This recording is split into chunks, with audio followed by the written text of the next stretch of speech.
My son ignored me during his wedding and made me sit in the back of the wedding hall, so I showed him what being ignored really feels like, and now he is furious.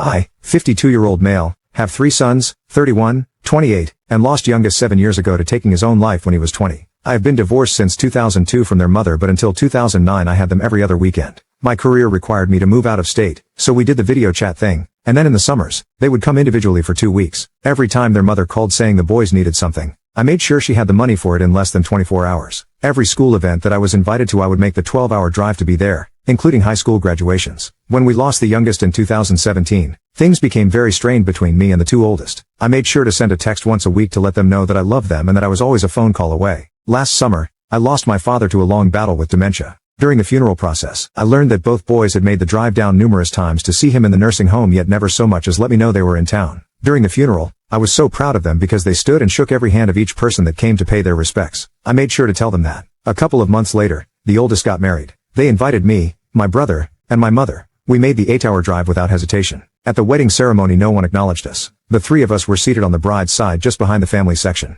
Got through the service and went to the reception where we were seated at the very last overfilled table where we sat far away from the wedding party and in the back. The babysitter from when the boys were little sat at the table with us. I jokingly asked her what she did to be punished to have to sit with me. Dinner was a buffet, and by the time our table got to go through the line, they were out of most of the food. We sat through the wedding party entrances and listened to the speeches from the moms, the best man, and bridesmaid. At this point, we had been at the reception for 2 hours. I felt unwanted and disrespected, but my feelings didn't matter because to me it was their day, and that was what mattered. Anyway, after the speeches, I looked at my mother and brother who felt the same way and told them I was ready to go. The only thing left on the agenda was the first dances, and then it was going to be a big party into the night. So we quietly and discreetly snuck out the door and left. 30 minutes later, I got a very irate call from my youngest for leaving early and without saying goodbye. I told him that tonight wasn't about me and that he needed to focus on celebrating with his brother. We could talk later. He claimed they wanted to get a picture with us and come looking for us, and that is when he found out we left. I told him that no one had told me this and that if I had known I would have sat there until 3 a.m. to make sure that picture happened. He hung up mad. Since then,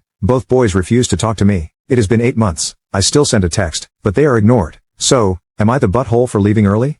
I stand by my decision, but I regret what it has cost me. So now, I am questioning whether I am in the wrong or not.